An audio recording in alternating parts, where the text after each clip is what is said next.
Hello everyone. Once again welcome back to my YouTube platform at the rate of English with Vipul sir.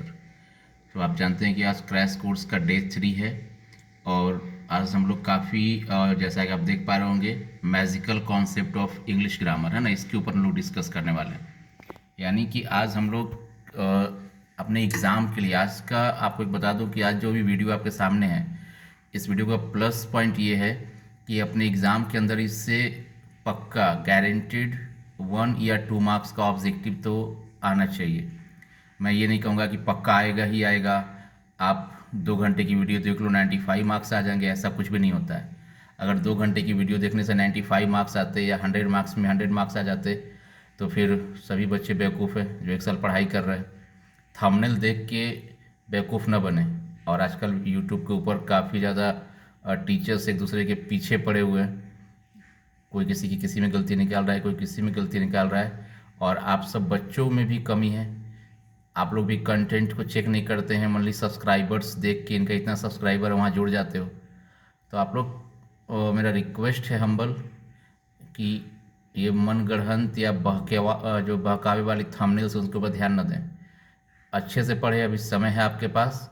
और बस एक ही बात याद रखिए, देखिए अभी नहीं तो कभी नहीं, और इस बार 95 पार, ये दिमाग में डाल के काफ़ी अच्छे से मेहनत कीजिए। तो आज देखिए हम शुरू करते हैं क्या, सबसे पहले magical concept of English grammar, और आज हमारा क्या है, क्रैश कोर्स का डे 3। ठीक है, तो देखिए सबसे फर्स्ट क्या लिखा हुआ है, और मुझे पूरा उम्मीद है कि इस ये जो अपना टॉपिक है ना, इस एग्ज़ाम के अंदर 1 या 2 मार्क्स का क्वेश्चन आ जाना चाहिए, जैसा प्रीवियस ईयर्स का मैंने रिकॉर्ड देखा है उसके अकॉर्डिंग। ठीक है, तो देखिए क्या है, अगर किसी भी सेंटेंस में, अब देखिए हो सकता है कोई कहेगा यार इंग्लिश के टीचर ये हिंदी में लिखा हुआ है, तो मैंने यहाँ लिखा है मैजिकल कॉन्सेप्ट। तो मुझे आपके दिमाग में यहाँ पे इंग्लिश, उर्दू और है ना हिंदी या अरबी नहीं डालनी है। मुझे आपके दिमाग में क्या डालना है, एक सही कॉन्सेप्ट डालना है, और आप उसी कॉन्सेप्ट का यूज़ करके अपने एग्ज़ाम पेपर में जाके क्वेश्चंस को, उसके आंसर्स को, करेक्ट आंसर्स को फाइंड आउट कर पाएंगे। तो आप समझने पे ध्यान दीजिए, कॉन्सेप्ट समझने का चीज़ होता है, वो इंग्लिश, उर्दू और हिंदी से उसको मतलब नहीं होता है। तो देखिए सबसे फर्स्ट क्या है कि अगर किसी भी सेंटेंस में डू, डज, डिड में से कोई भी आ जाए, ध्यान रखना कि अगर कोई सेंटेंस आपके सामने आ गया, उसमें क्या है, या तो डू है, या फिर डज है, या फिर डिड है, इस तीनों में से कोई भी अगर एक आ जाएगा तो वर्ब हमेशा अपने बेस फॉर्म में रहेगी। देखिए बेस फॉर्म का क्या मतलब है, आपको पता है कि किसी भी वर्ब का जो फॉर्म है, देयर आर 5 फॉर्म्स। ठीक है, 5 फॉर्म्स होता है वर्ब का, V1, V2, V3, V4 और V5। तो बेस फॉर्म हम लोग ओरिजिनल फॉर्म को कहते हैं, या V1 कहते हैं, जो आप बोलते हैं क्रिया का मूल रूप। तो आपने क्या समझा रूल नंबर 1, कि अगर कोई भी सेंटेंस आपके सामने आ जाए और उस सेंटेंस में क्या रहे, डू रहे, डज रहे, या फिर डिड रहे, तो डू, डज या डिड किसी भी सेंटेंस में आने के बाद जब आपके सामने ऑप्शंस होगा वर्ब का, डिफरेंट डिफरेंट ऑप्शंस होगा, हो सकता है B1 हो, B2 है, हेल्पिंग वर्ब के साथ हो, कुछ भी हो, तो आप हमेशा वहाँ पे क्या करेंगे, बेस फॉर्म यूज़ करेंगे। देखिए अभी एग्जांपल्स क्या है कि वाई डिड ही, उसके बाद डैश है, गैप है, देयर, गोज, वेंट, गो और गोइंग। अब देखो वाई डिड, अब इसमें गलती क्या होता है कि हम लोग डिड देखते हैं कि वाई डिड, और डिड देख के क्या सोचते हैं कि डिड तो पास्ट है, तो फर्स्ट से हम लोग क्या करते हैं कि पास्ट कौन सा है भाई, तो वेंट है, चलो वेंट डाल देते हैं। ये गलती कभी नहीं करनी है, बहुत ब्लंडर चीज़ है ये नहीं कि डिड और डज का टेंस से हम डिसाइड करो। रूल क्या है कि अगर किसी सेंटेंस में डू, डज या डिड आ गया है तो आप क्या करेंगे, ऑलवेज बेस फॉर्म यानी कि V1 का यूज़ करेंगे। सेकंड में देखिए वेयर डज, तो डज होती है ना कि डज है, चलो भाई सिंगुलर है, राम के साथ तो CS लगता है, V5 लगता है, डज तो सिंगुलर है, चलो V5 लगा देते हैं। ऐसा नहीं करना है, आप दिमाग में बस एक ही बात डाल लो कि अगर किसी भी सेंटेंस में डू, डज या डिड में से कोई भी एक आ जाए तो आपको हमेशा क्या करना है, हमेशा वो आपका बेस फॉर्म यानी कि V1 यूज़ करना है। तो फटाफट आप लोग आंसर कमेंट करें कि जो फर्स्ट एग्जांपल है why did he gap there, तो क्या होगा, गोज, वेंट, गो और गोइंग। तो देखिए डिड है तो V1 होना है, अब गोज एस लगाए तो V5 होगा नहीं, गोइंग V4 है, होगा नहीं, तो दो ऑप्शन तो आपने आसानी से छाट लिए।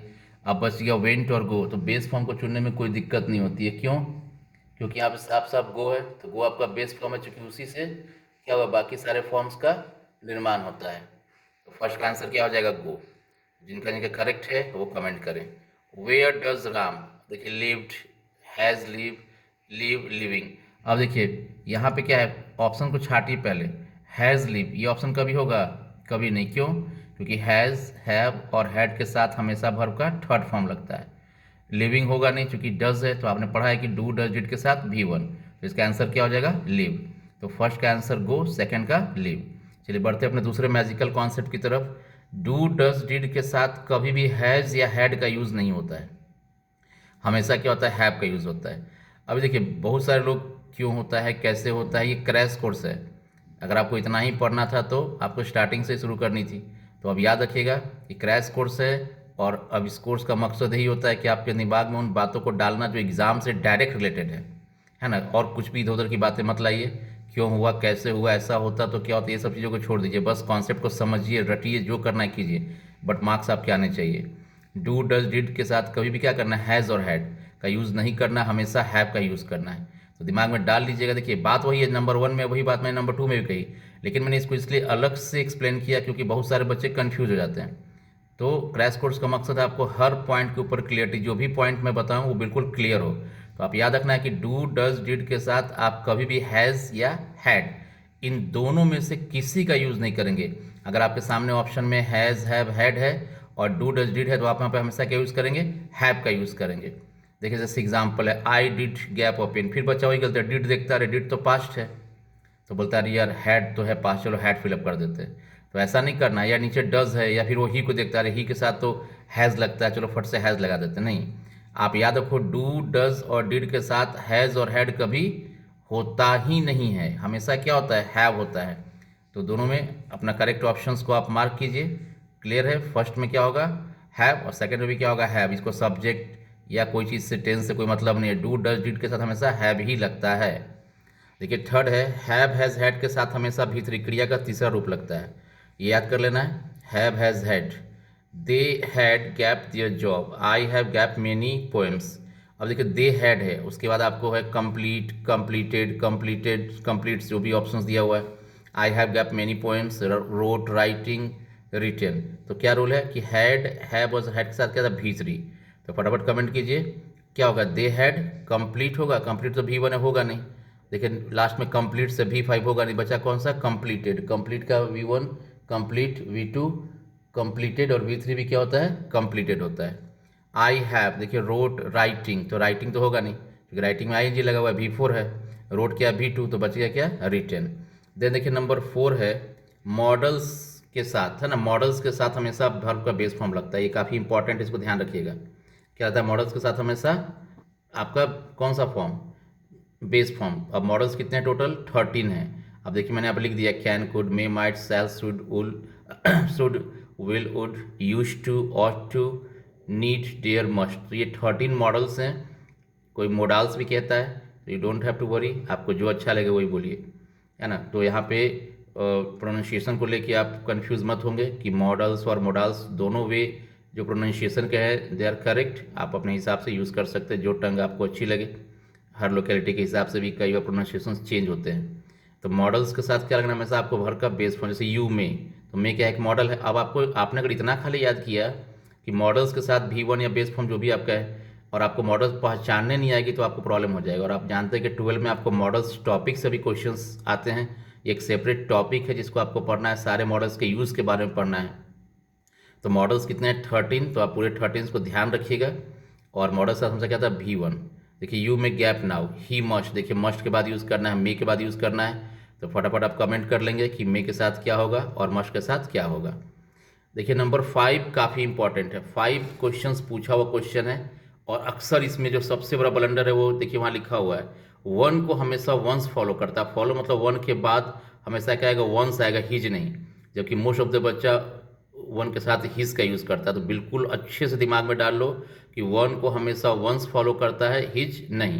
देखिए one must do gap duty, his, her, their, one. अब क्या? वन मस्ट डू, तो वन को हमेशा क्या फॉलो करेगा? वंस। तो इसका आंसर क्या हो जाएगा? वंस।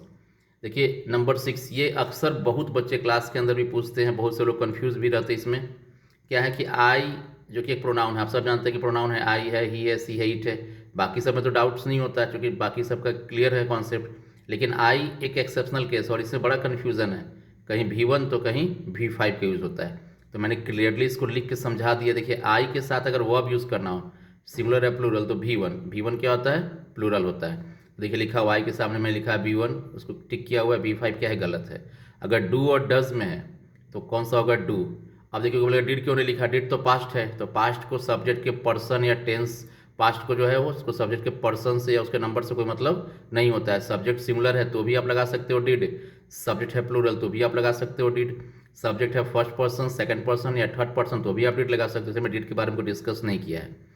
तो आई के साथ डू होता है, डज नहीं। आई के साथ हैव होता है, हैज़ नहीं। आई के साथ देखिए यहाँ वाज हो गया, वाज क्या है, सिंगुलर है, हैव क्या है, प्लूरल है, इसलिए मैंने इसको क्लियरली आपको लिख दिया। वाज होता है, वर नहीं। आई के साथ एम होता है, इज आर एम, है ना। इज और आर क्या होता है, वो नहीं होता है, इसको अच्छे से ध्यान रखेंगे। तो आई होप कि आपको ये टोटल जो 6 कॉन्सेप्ट है, मैजिकल कॉन्सेप्ट, ये अच्छे से क्लियर हो गया होगा। और इनके एग्जाम्पल्स को भी आप नोट करके प्रैक्टिस करेंगे। और अगर कहीं कोई डाउट हो तो आप मुझे ज़रूर से बताइएगा, है ना। अभी ये ख़त्म नहीं हुआ है, टोटल कुछ और इसके अंदर रूल्स हैं। और देखिए अब क्या है, रूल नंबर 7।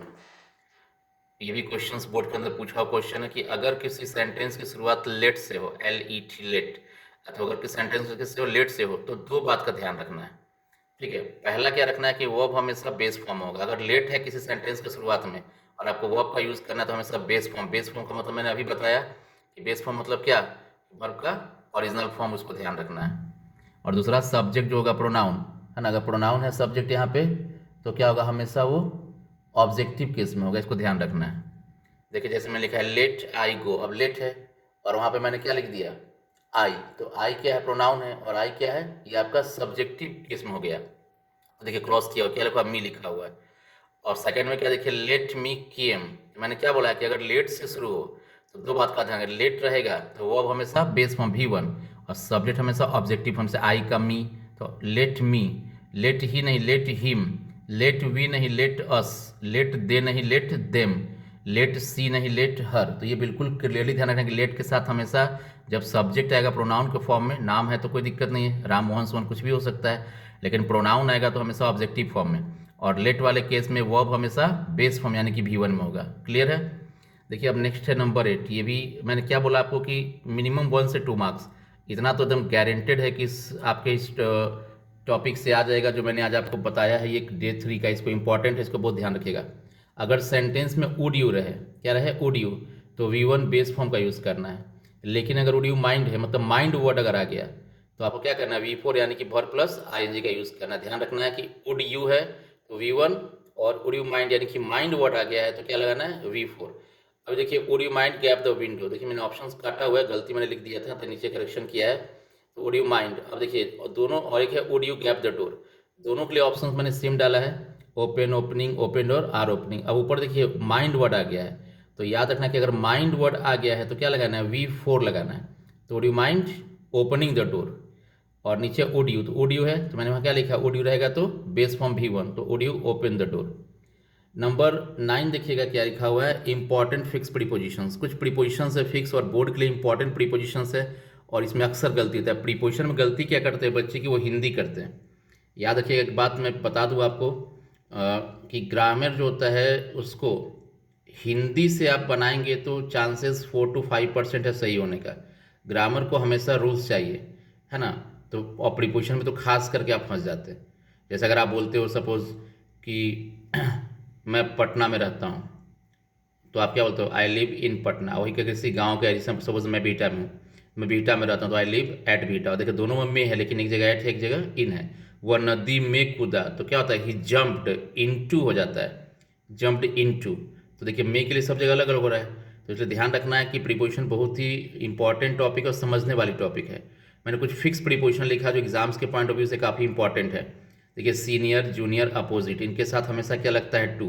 लेकिन गलती क्या करते हैं, देन लगाते हैं, he is senior than me, he is junior than me. तो ऐसा कभी नहीं होता, हिंदी मत करो कि देन मतलब से, ऐसा नहीं करना है। ये फिक्स प्रीपोजिशंस हैं, सीनियर के साथ, जूनियर के साथ और अपोजिट के साथ हमेशा क्या लगता है, टू। कोलाइड, देखिए कोलाइड का मतलब क्या होता है, टकराना। तो कोलाइड के साथ हमेशा क्या लगता है, विद। ठीक है, कोलाइड के साथ कहता है विद। कंट्रोल होता है ना, काबू करना, कंट्रोल, उसके साथ ओवर। फिर है इंटरेस्ट, रुचि लेना, उसमें इन। और नंबर 5 तो सबसे ज़्यादा इम्पॉर्टेंट है, गुड के साथ एट। यहाँ गुड एट का मतलब क्या, किसी चीज़ में निपुण होना, माहिर होना। देखिए ही इज सीनियर, गैप है राम, तो अक्सर लोग सीनियर देन राम भरते हैं, क्यों? क्योंकि वो हिंदी कहते हैं राम से ज़्यादा सीनियर है तो देन लगा दो, तो ये सीनियर टू राम, ये फिक्स प्रीपोजिशन है। The hospital is opposite gap his school, जो हॉस्पिटल क्या है, अपोजिट है उसके स्कूल से, तो अपोजिट को लिखते हैं फ्रॉम, कोई कुछ, तो आप सीधा अपोजिट के साथ क्या लगता है, टू, ये फिक्स प्रीपोजिशन है तो टू लगा देंगे। और नंबर 3 का एग्जाम्पल तो मैं बता दूँ आपको, काफ़ी इंपॉर्टेंट है, और मैक्सिमम स्टूडेंट जो नहीं पढ़े होते, पहली बार इस एग्जाम्पल को कर रहे होते, बना रहे होते एग्जाम के अंदर, क्लास में कहीं भी, वो अक्सर इसमें इन भरते, he is good in English. तो क्या होगा, ही इज़ गुड क्या होगा, एट इंग्लिश। और लास्ट है नथिंग बट के साथ सब्जेक्ट सिंगुलर या प्लूरल कोई भी हो सकता है, लेकिन वर्ब हमेशा सिंगुलर ही होगा।